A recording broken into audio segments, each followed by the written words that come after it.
I see the countdown. Booyaka, booyaka. 619. Turn down. Okay. All right. Good to go. Here we go.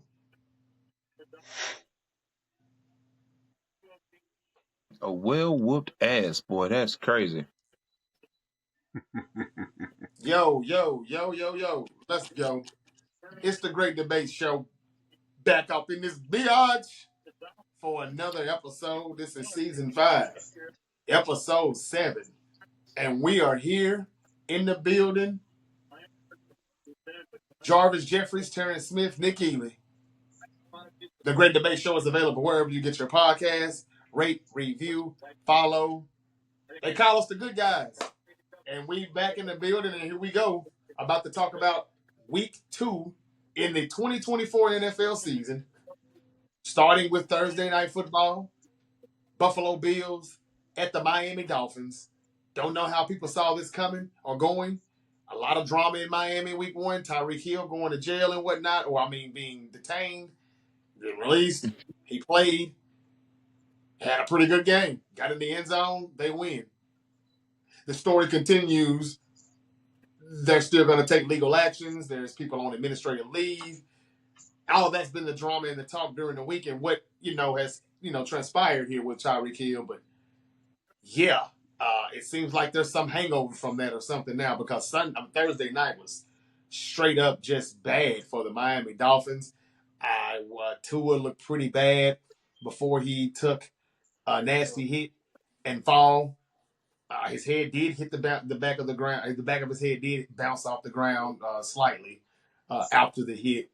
It looked like he was unconscious for a minute. Nick, I think, is going to tell us. Terrence is going to tell us otherwise, I believe, here. Let's get into it, guys. First of all, how y'all doing? I'm good, brother. How we doing? Man, look, man. Another day, another penny for me, man. I'm better than the Dolphins. Penny. Yeah. You're better than the Dolphins. Oh. Let's talk about the Dolphins, guys. Thursday Night Football is pretty much a wrap. We're here on a Thursday night. And everybody's probably going to hear this maybe tonight, hopefully. And if not, Grand Rising. My kings and queens, you will be checking us out, listening to us in the morning, on a Friday morning. But, man, 31-10. Looks like that's going to be the final score. They pull people out, a lot of, things. Nobody's really playing. This game is almost over. But the Miami Dolphins, I don't know. I'll ask you guys. Did the Miami Dolphins really just, are they really this bad? Or are the Buffalo Bills really that good? They dominated this game. The Bills have all kind of defensive players out. There's no Stephon Diggs anymore. Gabe Davis is gone. I didn't know that. And I've been pretty down on Buffalo and Josh Allen, thinking that he was going to take a step back. And, boy, that was the complete opposite of what I've seen so far these 2 weeks, especially tonight. And it was a dominating win, and seems like they made a statement right here. Where everybody's hyping up the Dolphins and the Jets, and the Dolphins and the Jets very well could be the bottom 2 in this division, where it looks like Buffalo could still probably be number 1 in this division. I don't mean to say they're at the bottom 2. I forgot about New England. But what if New England is better than the Dolphins and the Jets? They beat the Bengals, and they did it pretty significantly. I'm done talking. I'm done. The Dolphins did not look good. But, guys, what do you think about this game tonight? What the hell happened as Buffalo all over the Dolphins yet again? Terrence, this is your conference. All right. Well, this is what I think. I think Shannon Sharp should have streamed this on his Instagram Live. This was more explicit than what he actually streamed. Damn. The Dolphins were the Bills, Michelle. Yeah, the Dolphins were Michelle tonight. I know we're supposed to talk about the Dolphins and Bills, but did you guys hear the audio? I didn't hear it. I didn't get it. It was already packed, so y'all actually heard it. Yeah. Okay. Oh, it's all over Twitter. You can go find it. It ain't hard. Oh, it's still up? Yeah, Oh I wow. mean Oh, it's yeah, not yeah. uploaded to Instagram anymore, but once it hits the internet, it's there forever. Okay. Okay. No, Yeah, I so never yeah, run across the audio. yeah, So just it's open Twitter. It'll show up. okay. Okay. Well, I guess But it's back not to the so game. zesty anymore, huh? Well, Back to the I lost both of y'all. hold on. yeah. Can you hear us, Nick? I can hear you now. Yeah. Okay, all right. Yeah, we'll well. we'll we'll talk about that a little. I have a theory about that whole thing. But anyway, different discussion. As far as the game, Okay. the Dolphins got outclassed not only by the players on the field, but this was a game that was very much lost in coaching, in my opinion. There's no way that you have those great skill players and Tyreek Hill and Waddle, and you can't and a decent quarterback. I'm going to call him decent because of how he played tonight. I can't call him good or great, but a decent quarterback. And you can't figure out how to get those guys the ball. It seemed like Buffalo was just playing a lot of zone, rushing with their front four. Tua just could not make the reads. He couldn't find a way to get the ball in the hands of his playmakers, and that was the difference. Listen, what I'm seeing on the offensive side from Buffalo is just that they're just playing football. They're playing under control. Josh Allen is not trying to go out and make the Brett Favre play every single play now. And when he has to, he will launch it deep. He had a good deep ball to I don't know any of his receivers anymore, to be honest, but he had a good deep ball where he scrambled to the right and got it to him. Um, Other than that, it just seemed like they were just playing under control. They're very content now turning around and handing that ball off, which is what they wouldn't do in the past. And there's a different wrinkle. I wasn't expecting that. But as far as the Dolphins, to me, I think they just lost the game from a coach's standpoint. They couldn't figure out how to get the ball to Tyreek Hill and Jalen Waddle in zone. And Jarvis, from that offense, they have all those motions and bunch formations, and it's really meant to have people that's in man, for people to get lost in the wash. And if you play in zone, you don't get lost in the wash. And Tua just couldn't make the reads.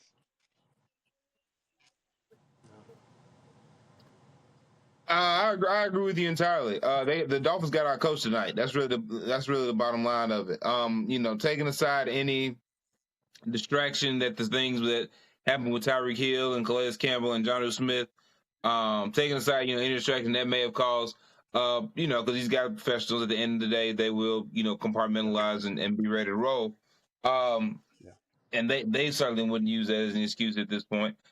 They got our coach. Like I said, like you said, Terrence, they, the mixes and motions and wishes and washes and the different things that the Dolphins try to do on offense. The Bills simply zoned it up and said, "Okay, Tua, well, you find out, you figure out where the gaps are, and we'll see if you can hit them."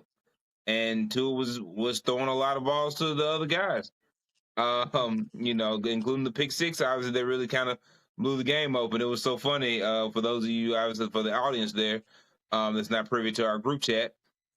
I was just texting in the group saying, hey, I expect the Dolphins to make a game out of this in the second half. I was in line getting some food, and I turned on the game on my phone, and the first play I saw was Tua Tagovailoa throwing a pick six. And I went, well, I'm going to get this food, guys, and get home, and I guess we can get ready to get the show on the road because this is over. So it was kind of one of those things. It was one of those nights for the Dolphins. Like I said, maybe the events from earlier this week, on top of just just being outcoached and being outplayed in that way. This may be a speed bump, kind of bump in the road moment more so than a defining moment for the Dolphins season. It is only week 2. But it certainly was not a good week 2 showing for the Dolphins. For the Bills, kudos to them. Like Terrence said, they played a more controlled game, a game that is not them forcing the ball down the field and not Josh Allen throwing into places where he shouldn't be. Certainly when the moment calls for it, he'll go, be Superman. But for the most part, he's Clark Kent, and I think that's a good thing for the Bills. To rely on their defense, it seems to have gotten much improved. And turn around and hand the ball off, like Terrence said. I agree with you entirely. The Buffalo Bills are now 2-0 to start the season. Who knows? Their next three opponents are uh, the Jaguars, the Ravens, and the Texans. That's not fun. it may start to get a little bit more um, difficult for the Bills. We'll see, but they Yeah, definitely look we're good gonna start tonight. learning about them for real now. They definitely look good tonight. The Buffalo Bills. I think the play calling is much better. We started to see that when they made the change at OC late last season. It's Yep. starting to definitely pour into this season. You see them following through with what they were doing. They're running the ball more, as you guys were saying. And I just want to say that, hey, look, Josh Allen, if you continue to play like this, hey, you got my vote, man, for MVP or whatever. If you continue to play like this, I know it's early, just 2 games, but I think this, for me, it's still more about Miami right now. Not so much as how good Buffalo is, even though they look good and they look balanced. And I think that this is exactly what Josh Allen needed. It looks like it. Yes, Steph Diggs is going to do his thing over there, but I might have been wrong. Looks like they have a little bit more chemistry. They can just flow a lot more easier. There's nobody tripping about getting the ball. There's no divas. Everybody can just kind of play within themselves and just do their job, in the words of Belichick.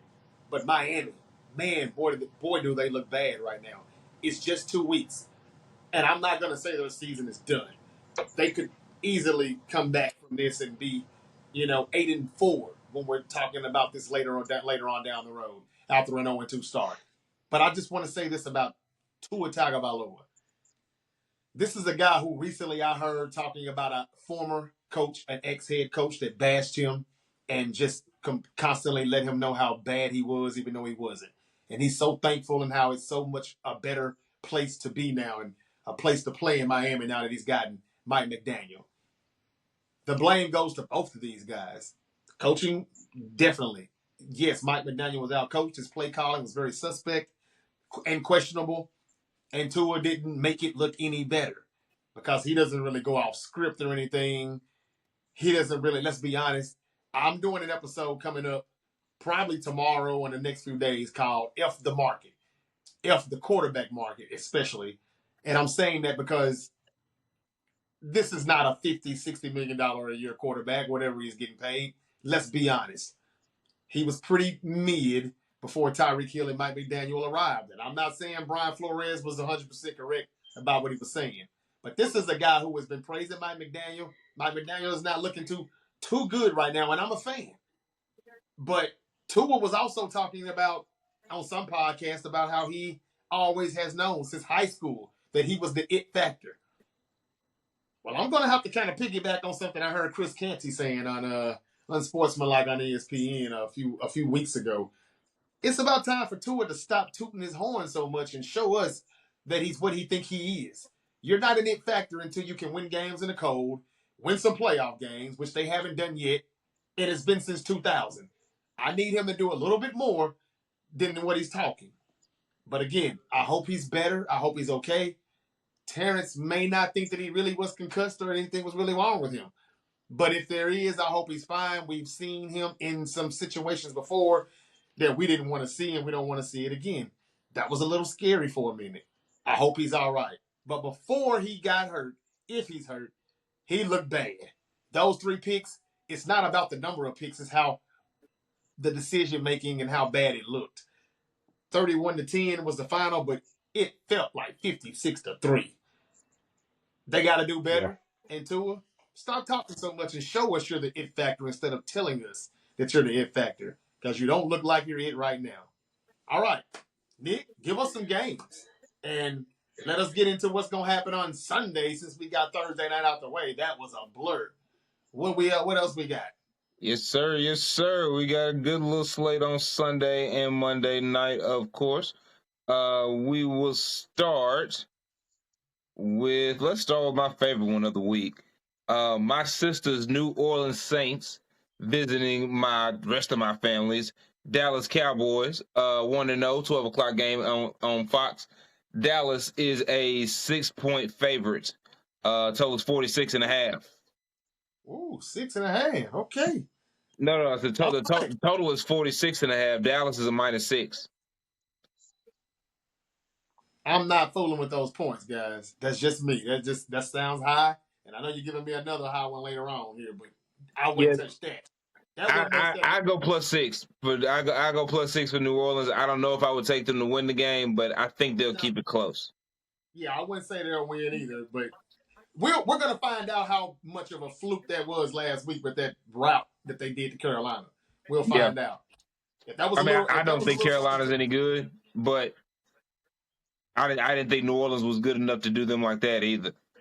right, right, okay, So, yeah, Terrence, what you I'm got? not fooling with. Yeah, that's a tough one to pick because I think the Saints might end up being better than what we thought. But the thing about the beginning of the season is that you see one game and that's your sample size.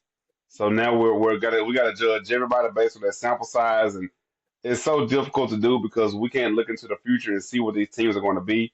But I think if it's one thing I saw for sure last week, Dallas might have the best run defense in the league.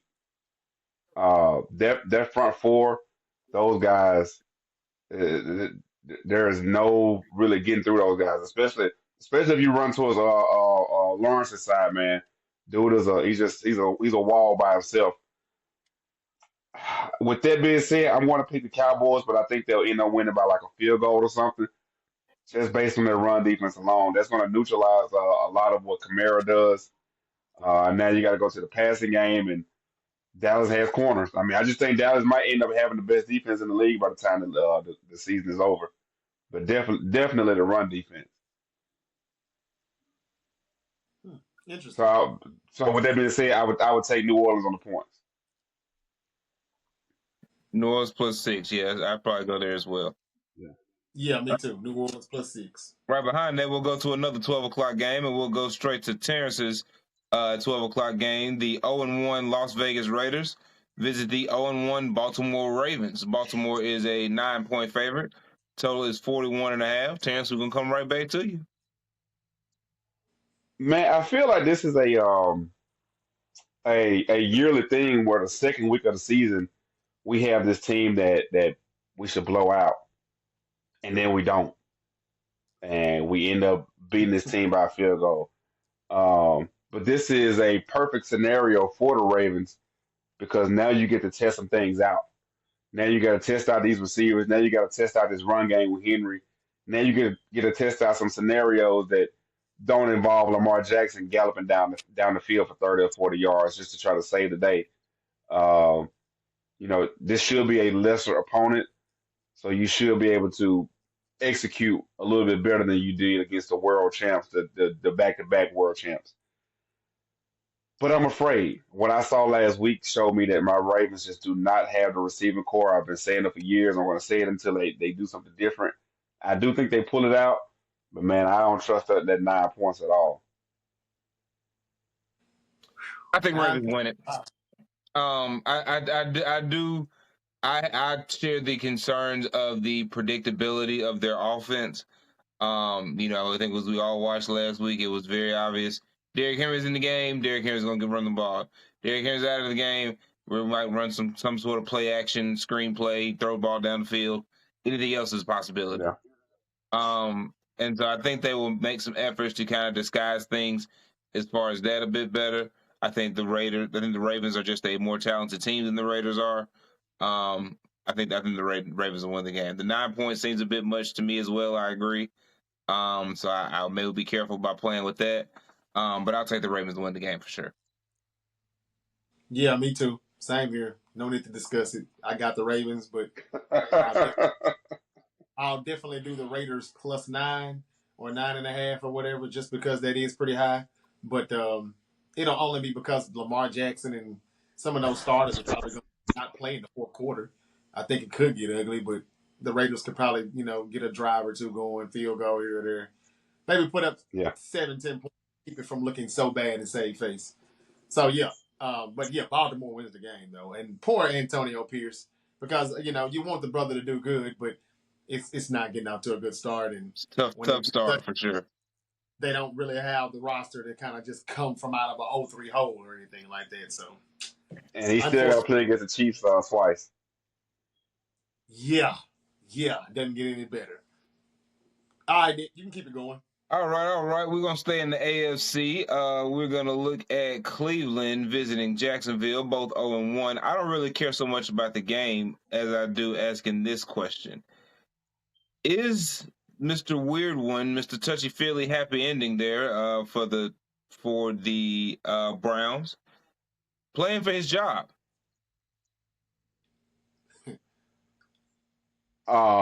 Jarvis, let me, if you don't mind. If what could happen happens, he won't have a job, regardless of how well he plays. I don't know if you guys saw the reports, but there's supposed to be another lawsuit, and allegedly this time they have video. Oh, I That's saw that wild. earlier. They said they're supposed to. There's apparently this young lady, assuming it's a young lady, has video. And if that happens, we've seen this already. You can tell Hold on, somebody hold a on, hold thousand on, hold on, times.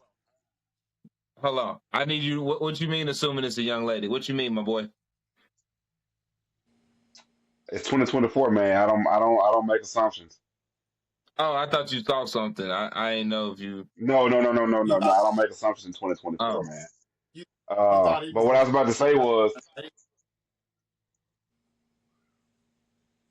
what do you think she's probably underage or something, Nick? Was that what you were getting at or oh no. insinuating? Or I was just trying to. I'm just checking. oh, I didn't okay, know. I okay. didn't know if right. he had seen something. I thought I saw that it was a woman that came forward. So when he said, if it was a woman, I Oh, thought I he didn't saw think. something I Listen, didn't. I don't make enough money to get canceled, so it's always going to be the safest bet possible. Okay, I don't make enough money to get canceled right now. Um, but no, it's just like Ray Rice. You can tell somebody a thousand times. Ray Rice punched his wife in the elevator. Hey, you get 2 game suspension, my brother. Video comes out with Ray Rice punching his wife in the elevator. You're done for life. And Hmm. same with Deshaun. You can tell somebody a thousand times Deshaun did X, Y, and Z, and all it is you get whatever his suspension was. It was a weird thing. Video comes out, he's done for life. Especially now since he's been playing bad. See, Deshaun got back in because it was on the notion that we were getting that Houston Texans Deshaun. But now that we know that Deshaun might be a thing of the past, Deshaun is a video away from being done for life. So at the end of the day, it doesn't matter how well he plays. And you guys know how sympathetic I was in the group text about his dad passing away and all of that. The NFL don't care about anything. The NFL is way more ruthless than we are. And if that video surfaces any kind of way, I'm sure the Browns are like, yeah, bring it on, because he's done immediately, right then and there. Doesn't matter how well he plays. He better play well. He better, for the sake of everything, he better play extremely well. This better be his Brett Favre game. Yeah, Literally. Yeah. I don't have a whole lot to say. I pretty much echo what you said there as well. He is certainly playing with fire, and if the Browns can find a way to burn him, I think at this point they certainly will to get off from under that contract. Try Jameis Winston out there and see what he can do. I mean, based on what we've seen, what we saw in Week 1, and what we saw, a part of last year, can't be much worse. And there's guys that can and have done better, and that costs a lot less. Um, so yeah, he's in a dangerous spot here. It's a crazy fall to have watched happen and to realize how long he's been falling. Since everything started coming out. Um, for a guy that was, I mean, right there in the conversation as being maybe the arch nemesis to Patrick Mahomes for the next decade or so. To go from that to what we're watching now is just it's tough to see, man. And I think the mercy kill may be on the way for him, so to speak. yeah. Pretty much what all you guys said. Both. I mean, I said already what last week that, hey man, Deshaun Watson, you got to prove it. If you're that guy, if you're that $200 million guy, let's see it. And it doesn't look like that at all. But it was just 1 week. Hey, he lost his dad. He has another civil lawsuit going up against him. Maybe the guy just can't focus on football. Maybe that's the last thing from it. Maybe that's the furthest thing from his mind right now. I don't know, but he needs to show us if he's that guy. You got to redeem yourself, brother. You got to. If you can't, hey man, no more excuses. What else can we say? We're trying our best to look at some of these obstacles that you have in your way, but at some point, man, you just got to play football, and you got to play good football, smart football, be accurate, get the ball where it needs to go. Is this a shoulder problem? Did the shoulder not get fixed, or is it not 100% anymore? Is it done? Is his shoulder whacked, or is it just him and the mental? What happened here? He's a big mystery, and let's see where it goes with the Jaguars. Uh, what else you got, Nick? All right, we'll shift gears over to the NFC, and we'll go straight for you, Jarvis. Yo, 1-0 San Francisco 49ers visit the 1-0 Minnesota Vikings. Y'all are a 5-point favorite. 46.5 is the total. Talk to me, Jarvis. 5.5, you say? 5. 5? Uh-huh. Total is 46.5. Okay. Yeah, I guess I don't trust those points, to be honest with you. But then again, we blew the 4.5 out the gate, out the water, on Monday night. So winning by about 13 or so. So yeah, man, I guess the Niners win. I'm sure they probably will win. We lost to Minnesota last year though on Monday Night Football. This was a game though where I think some of the guys didn't play. Debo, Trent. This was the middle of that 3-game skid from last season, if I'm not mistaken, that the Niners hit. But yeah, if it's at 5, I'm sure they're winning. Vegas is pretty good at that, but I don't know if they'll beat them by a touchdown or by 6 or better. I'm not sure. Yeah, I'm going to go with the Niners. But damn, for whatever reason, it still kind of feels like a trap game. Watch out, because just the way we played and dominated the Jets, you would think we're going to smash Minnesota, right? And then that's when it won't happen. Like the next week, it'll be that. It's going to be some game this week. I don't know which one. Hope it's not the Niners, but you never know. I'm picking the Niners, but don't be surprised if something happens here a little funny and it's like, what the hell was that? Vikings offensive line looked pretty good. Sam Darnold's got all day, so even though he's not all of that, he's got plenty of time. And well, it doesn't take that long for Justin Jefferson to get open. He's got Aaron Jones in the backfield. Brian Flores is a good defensive mind, and he did a great job against Kyle Shanahan last year. So this game could be a little interesting, but of course, I'm going to go Niners. Yeah. I Oh, go ahead, think Nick. I agree with you. I'll go Niners as well. The points don't bother me too much. I think Minnesota showed to be a little bit better than we expected them to be last week. In the win that they had, but provided that this is not the week that the Niners injury bug that I predicted starts to take a hold. Other than Christian McCaffrey, who's already out, of course. I don't think Minnesota's quite in San Francisco's class from a talent standpoint. And particularly with I didn't care if JJ McCarthy played or not, honestly. So yeah, I'm going Niners in that one. Yeah, I just personally don't have any faith in Sam Darnold. I mean, that's what it comes down to. If the quarterback play was a little bit better, I think Minnesota Vikings have the personnel on the outside with Jefferson and Addison that could cause problems.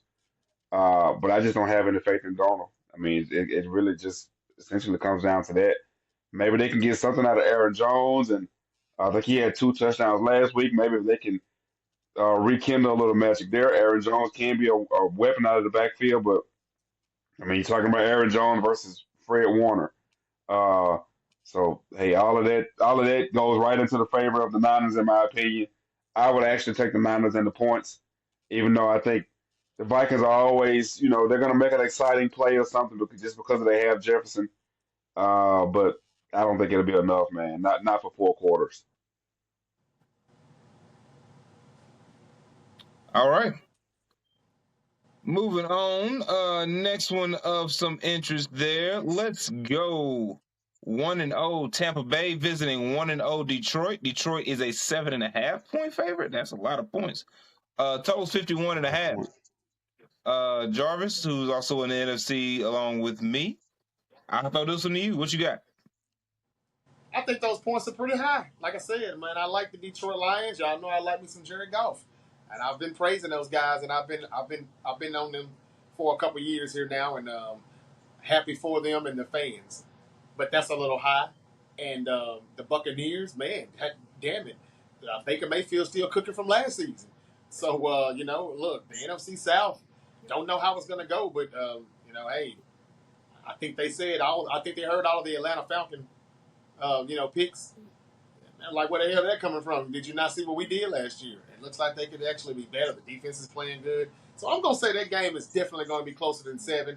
I'm going +7 on that. I don't know if I'll say Tampa Bay's gonna go get the win.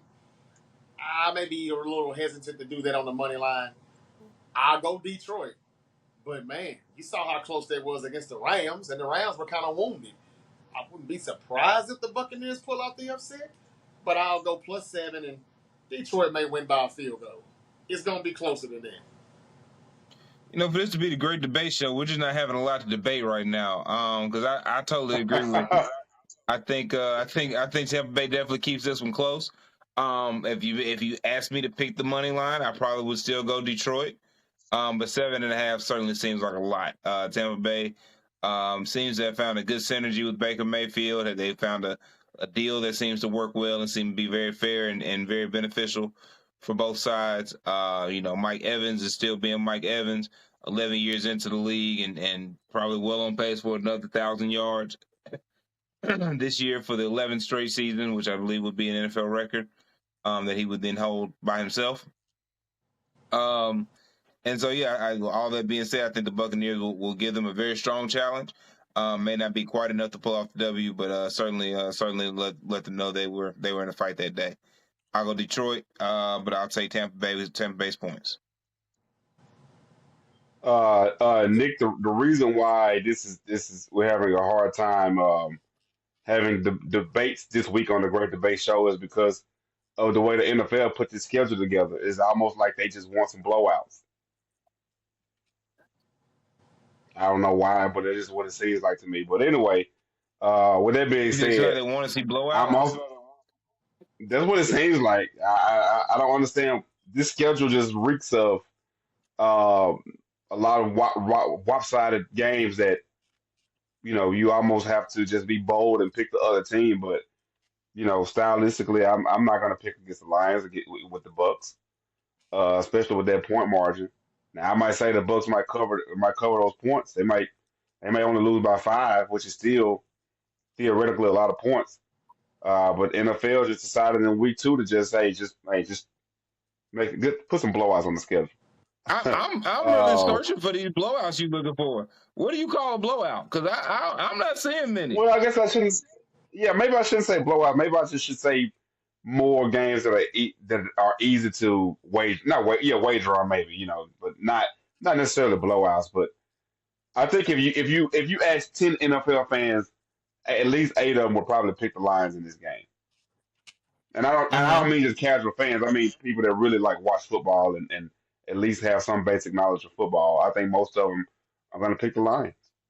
I don't think there's going to be a lot of disagreeing with you, me, or anybody else that's really watching these games and will be deciding between these two teams or most games on here. Now we had to scratch our heads a little bit on the Saints and Cowboys, but I mean we still all roll with the Cowboys. Nobody picked the Saints. Like it's a lot of games like that where everything in you, your brain, your heart, your mind, everything tells you to roll with the better team, and it's just and this is another situation. Like I think the Bucks might have a chance, but at the end of the day, I think the Lions are a really good team, and so I'm rolling with the Lions. I think they're a little bit more complete and a little bit more explosive. But you got to give a lot of credit to Mike Evans and what he's been doing for a long time. Baker Mayfield, I'm a fan officially. He was one throw away. Y'all know what saved Baker Mayfield's career? We did. That night we started recording and we assumed the game was over. And he won the game his first day. I mean, he had just gotten there, just got off the plane, barely knew the plays, and he still came back and won the game.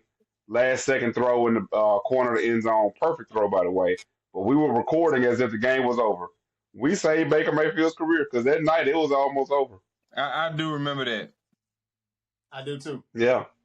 Which is also why we had to make sure that Tua threw a pick 6 tonight before we started recording. That's the Baker Mayfield. It's the Baker Mayfield rule. There you go. But no, man. With all of that, I got a lot of respect for Baker and his resurgence and how well he's playing over in Tampa, I'm still picking the Lions, man. I just think the Lions are a really good team. Like I said, more complete and more explosive. Yeah, Shout out agreed, to T. sober Johnny Manziel. Any Right more on, big right on. That's what I always call game? Baker Mayfield. That he's a sober Johnny Manziel, Oh,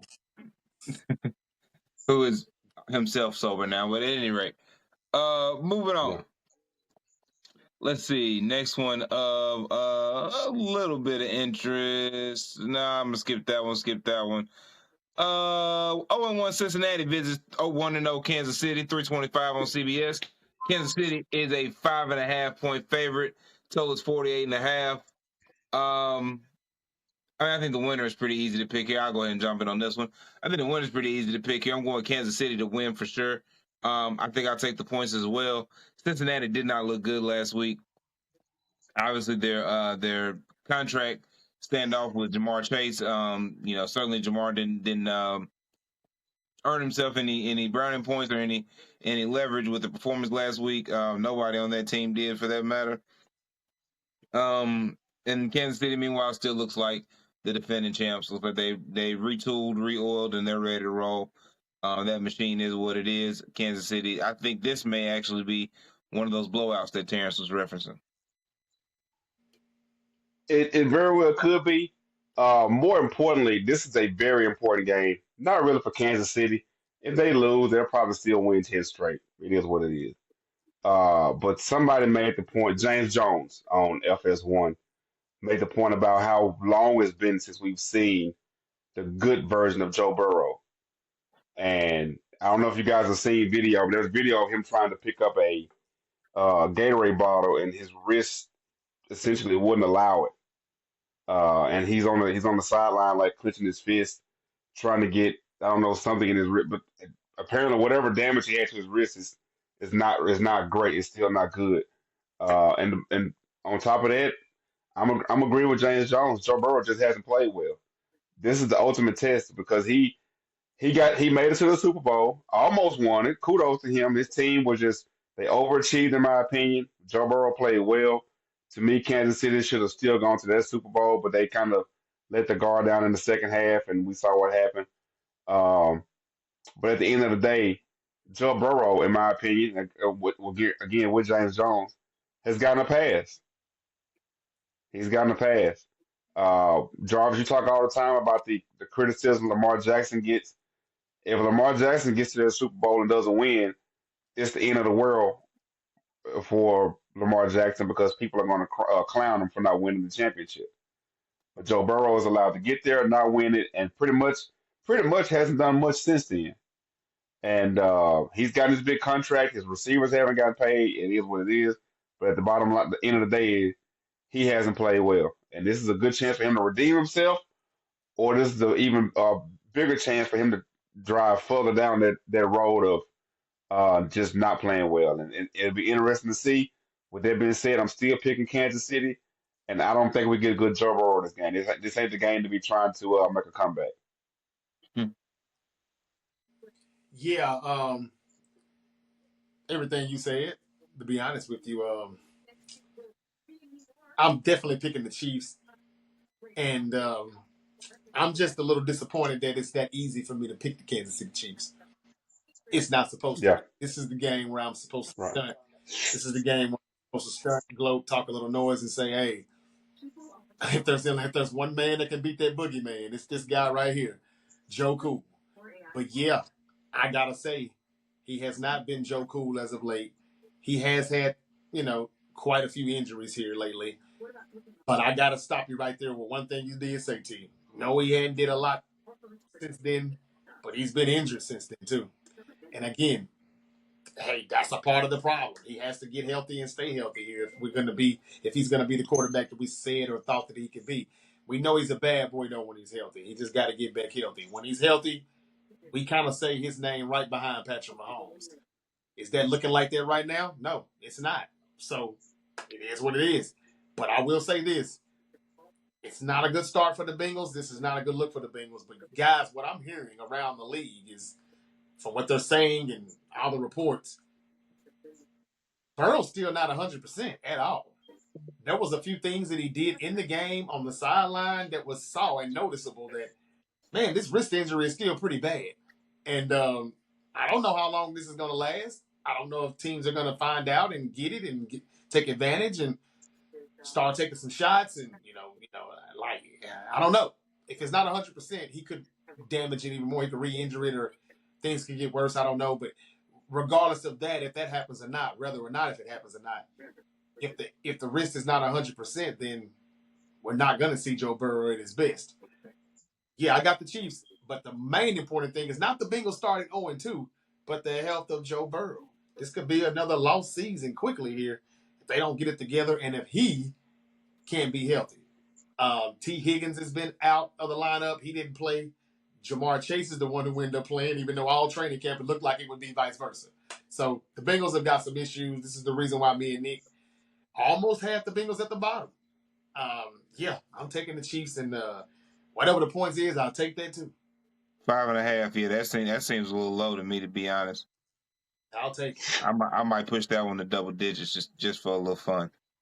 Yeah, and again, I still would be glad. I would be more than gladly, to come back here on a Monday night when we do the next one and say, hey, Sunday night or Monday night. I'll be glad to come back and say, hey, Joe did it again. If he could pull that off, it would be, remarkable. But nah, they just, after that loss to the Patriots, it tells you they probably wouldn't, but who knows? The Patriots is an interesting team that I think I would like to see how much of a fluke that was, their win against the Bengals. But man, it looked like they were missing Joe Mixon pretty bad. It looks like they're, missing T. Higgins. The offensive line still doesn't look that much better, and they cannot stop the run. So it's going to be a long season for the Bengals if they don't clean up this a little bit. All right. Two more left. We got Sunday night, Chicago at Houston. Both of those teams are 1-0, 7:20 on NBC. Houston is a 6.5 point favorite. Total on that game is 45. Terrence, what you got? This should be the coming out game for Houston. I know that they pretty much came out in the playoffs and had a very good performance. But this should be the game for this season that we see Houston really assert themselves. And I say that not really because of Houston, because I'm very confident in what they can do. Stephon Diggs is Stephon Diggs, Joe Mixon is Joe Mixon. The fact that those two are on the same team and still very much playing extremely well, that Houston team is absolutely loaded. The problem I have is what I saw for the Bears last week just wasn't good. I saw the same reasons that um, they couldn't win much with Justin Fields. I saw those same reasons show themselves against the Titans. Unfortunately, the Titans literally handed the game away. Like he literally took the game, and just handed it to a Bears player, and the Bears player ran in for a touchdown. Like that, I saw a lot of drop balls. Even the great Keenan Allen dropped some balls. I saw some not so good blocking. Caleb Williams can play better for sure, but he's a rookie. It was his first game. I'm not asking him to come out and be Cam Newton or Andrew Luck. But with all that being said, to me, this is a recipe for disaster for the Bears.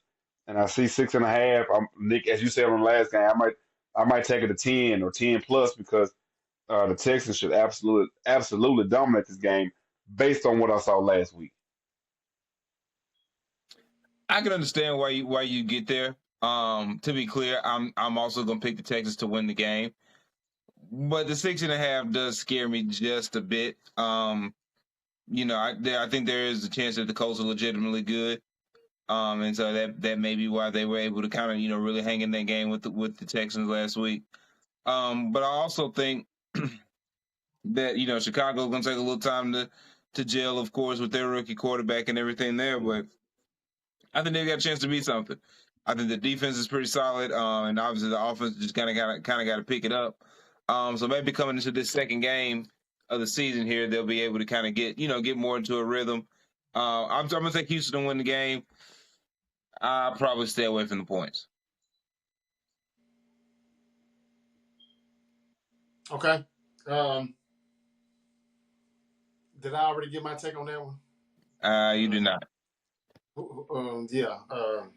Damn, who is it again now? I was I was focused Bears at Texans. Bears and Texans. I'm sorry. I was focused on what they were saying about the Bengals September under Zach Taylor. This is another season going back to 2019 to where the Bengals have terrible Septembers where they start off as bad as 1-2, 0-2, 1-3. They just get out the slow starts in September, and this could be another one as we've all went with Kansas City here. Back to the Bears and Texans. That's a good Sunday night game. I think it should be entertaining. As Jay-Z said, are you not entertained? Is that not why you were here? We are going to be here for that one, and I think it should be entertaining. I don't have the Bears winning, but I think that they can put up some points here if the Texans defense doesn't get to Caleb Williams like the Titans did. I think the Titans defense may actually be pretty good, or maybe the Bears just still aren't that good offensively. Maybe the offensive line still isn't that good. I'm not sure. This will be interesting to see, but I don't think the Texans have a problem with putting points up. I think it'll be more so of how much can the Bears offense do on the Texans defense, and I think they'll win some and lose some on some drives. So yeah, I'll take the Texans and probably the points too as well. But it should still be entertaining to watch two good young quarterbacks going at it, man, with Stroud and Caleb Williams. Before you get to the Monday night game, though, Nick, I just want to say I think you might have missed the Packers and Colts. That's another game that people may not find interesting, but just to see how the Packers fare with Yeah, what's that's his the name? only reason I stayed off of it was because obviously because of course no Jordan Love there, and so I just thought the game may not be quite as much worth talking about. But certainly, if you want to do it, we can do it. Well, don't have to break it down. I just wanted to pinpoint that. Hey, look again. If people don't know, Jordan Love will not be playing in this game, but no, he is not on the short term IR. So that means they think that he could be back before the 6 weeks, 3 to 6 weeks possibly. If they think 3 to 4, if he goes to IR, he has to be out a minimum of 4. So exactly. the fact they didn't put him on leads you to think maybe after 3 they may try to bring him back. Yeah, That being said, for this game in particular, is my little inside tip. I would probably push that Indiana line way up. They got them -2.5. That seems way too low. I would be happy to take Indiana -7.5, -8.5, -9.5 maybe. Um, yeah, Indiana by a lot. I don't think I don't think Malik Willis is very good. I think the Packers without Jordan Love are not going to be very good in this stretch. I think they have a chance to win a few games just because their schedule after this week does get a little bit lighter. I'll go back and look at it here. I think I mentioned it on a previous episode right after Jordan Love got hurt. Here we go. Yeah, they've got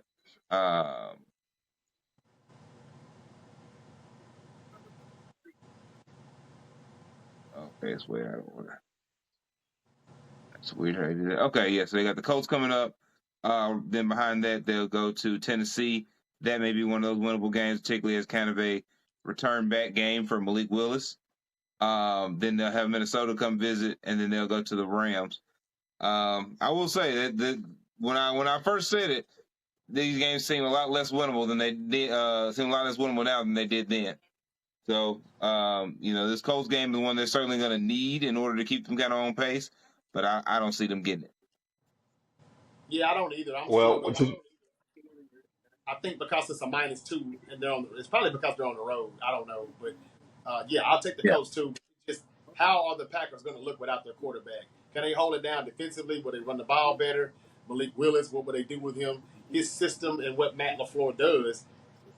Look, they can make it work for 2 quarters, possibly 3. Let's see where it goes, and if they hang in there and can stay alive, it's all about the Colts. Can they get away? Can they run away from the Packers? If they don't, I think Malik Willis may be capable of keeping them in the game, possibly sneaking out a win here. They got to think something about them. They're not bringing in a veteran like a Ryan Tannehill or nobody. They're going with this, and they think that Jordan Love, either that or they just know Jordan Love will be back probably next week or the week after next. I'm not sure, but they yeah, still that's going that's with what I the was about team. to say, Jarvis. I didn't mean to cut you off, but Jordan Love is listed as doubtful. He's not listed as out. Right, right. I mean, probably still won't play, but he's not going to be out long. Gotcha. Yeah. Gotcha. And finally, as they say, we'll be waiting all day for Monday night, and my boys get to be the headline for you on Monday night. Atlanta 0-1 visits Philadelphia. Philly is a 6.5-point favorite. Total is 47.5. I have very little problem taking those points. Touchdown win for the Eagles. Seems very doable. I'm taking Philly at home. We got a better team. We got a better coaching staff. Got a better organization. We're better.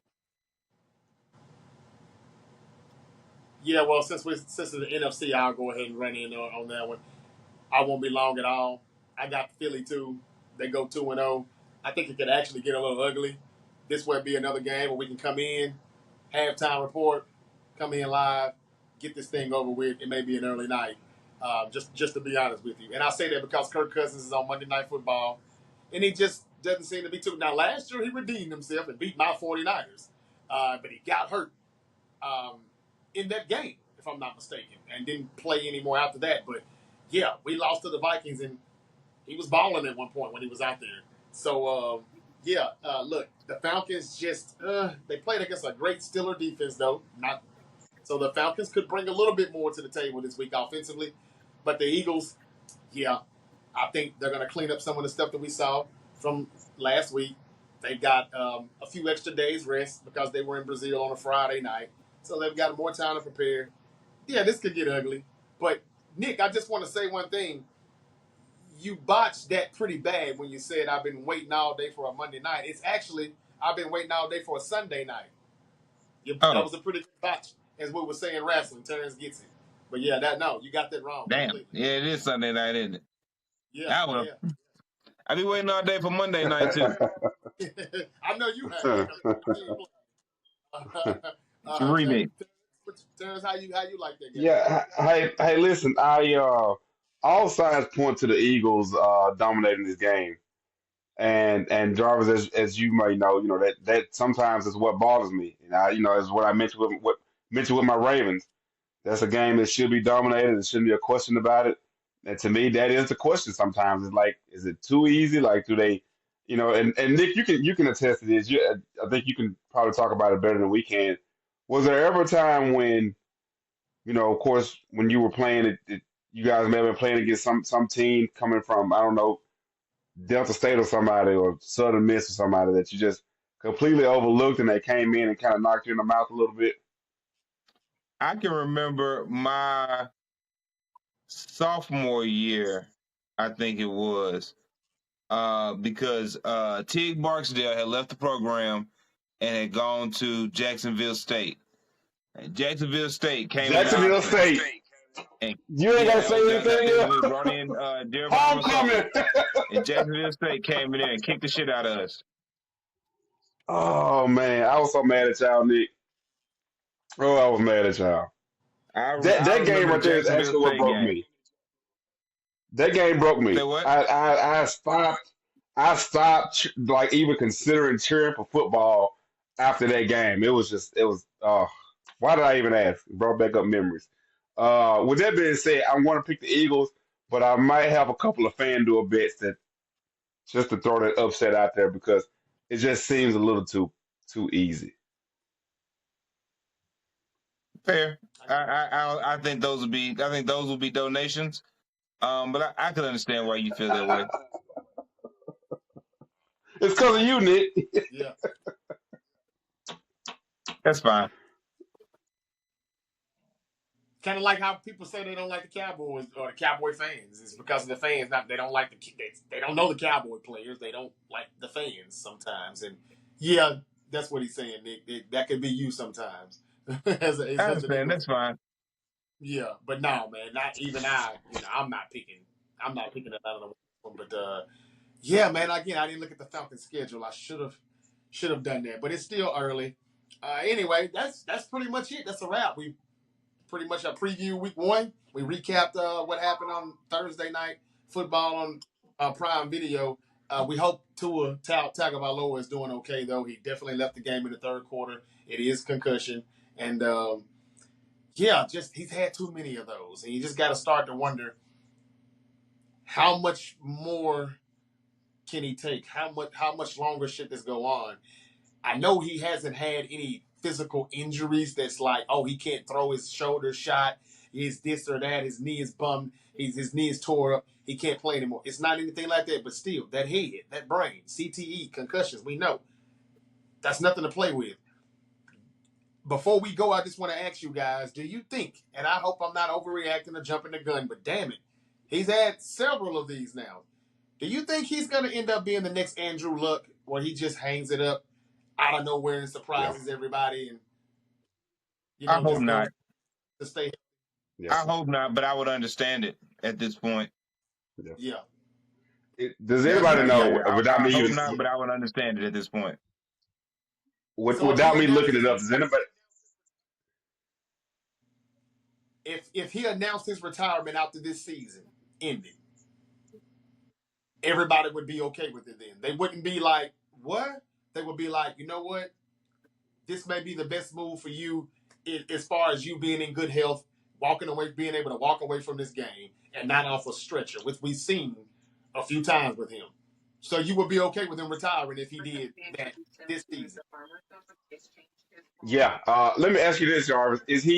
Do you guys know if he's married, kids, any of that? Yes, he is. Tua lives a pretty private life. He kind of keeps his private life private, but yeah, I heard somebody talking about it on a radio show. He got married, I think maybe a year ago, and I think he's got one kid, one maybe two kids. Yeah, He he's a won't. He family won't be man. I playing think long. he's a Yeah. yeah. I don't think he'll be playing long. But I got to say this too. One, it seems like the concussions are coming easier. Like the play that we saw tonight just didn't look that bad to me, and that's why I was Right, talking to you I guys agree. before we started recording, and I'm like, look, it just looks like he just wanted to come out the field because his game was essentially over and he just wasn't playing well. And we hear it all the time. Nick could probably attest to it more. Nick, I'm gonna quit bringing up things you can attest to more here soon. But when you're losing, those hits hurt a little bit worse. So Yeah, I just think it's one of those things where, yeah, I just think it's one of those things where he probably just wanted to come off the field. That's what I was thinking. But if it's already been determined as concussion, those concussions are coming easier and easier, and that's just not going to end well. I wouldn't be surprised if after this season he calls it quits. But the brother he's got to fall better, man. Like you have to do one or two things, in my opinion. Nick, if I'm wrong, you let me know. If you are going to do what he did, put your shoulder down and try to go through the guy, or slide. He definitely tried got to to do slide. something in between. He tried to dive into the guy or something like, and poor Hamlin like, and thank goodness Hamlin was on the field like because we know how his situation could have ended. Um, but it just seemed like he tried to dive into the guy like I don't understand what he was trying to do. Dude, it's It rare the didn't look. quarterback that needs to be diving forward or running or trying to run anybody over. In the league now, it's probably Jalen Hurts and Josh Allen. Like that's probably the end of the list. The rest of y'all need to slide. Yeah, Once upon a slide. time, it was Cam Newton. Um, you Ooh, know, yes, it was. uh, they Tim Tebow at one point. Yeah, he's a guy. He can lower the shoulder, sure. The rest of y'all need to slide. Yeah, And so yeah, yeah, that's my two cents on that. The rest of y'all need to slide. Yeah. And to yeah, it yeah. definitely. I definitely think he should just slide, just slide. And whatever this guardian cap is, he should be mandated to wear that, in my opinion. To me, The once you have a Guardian certain cap. amount of concussions, that guardian cap should be mandated. And I know it doesn't look pretty, but brother, it's football, man. We don't want this to be the end of your life. Yeah, I think he literally was knocked unconscious. I don't think he knew where he was, and I know it didn't look as bad, but yeah, I saw it. I think he did it, and yeah, I agree with Tito. It's happening way too easy. If he hangs it up, it wouldn't be the worst thing in the world, and I think everybody would probably give him a standing ovation, for that. Just as long as he's gonna walk away from the game good. He didn't look like he knew where the hell he was when he was walking off that field. But that's it. We're done. Our time is out. We're right at that hour mark. Thank you, Nick. Thank you, Terrence. Great show, and we will be back after these games wrap up, I may be back in a day or two to give you my segment. If y'all guys want to join in, please do. But I'm talking about F the market, and it's going to be good. F the market. And this will be talking about quarterbacks that should or should not be getting paid what they're getting paid. And I'm kind of going to sound like a general manager or some NFL executive, to be honest with you, but enough is enough here. For teams to keep their Super Bowl window open, some people just can't be getting, the contracts that they're going to get just because they're up next. So what? Sometimes you just better take about $8 million more than what Daniel Jones did because you're good enough, but you're not good enough to win me a Super Bowl or go beat the boogeyman. We'll discuss it. That's all I got. Thank you, ladies and gentlemen. It's been great. Hope everybody enjoys week 2 in the NFL. Until next time, we'll be back. Y'all be safe out there. Peace out, guys.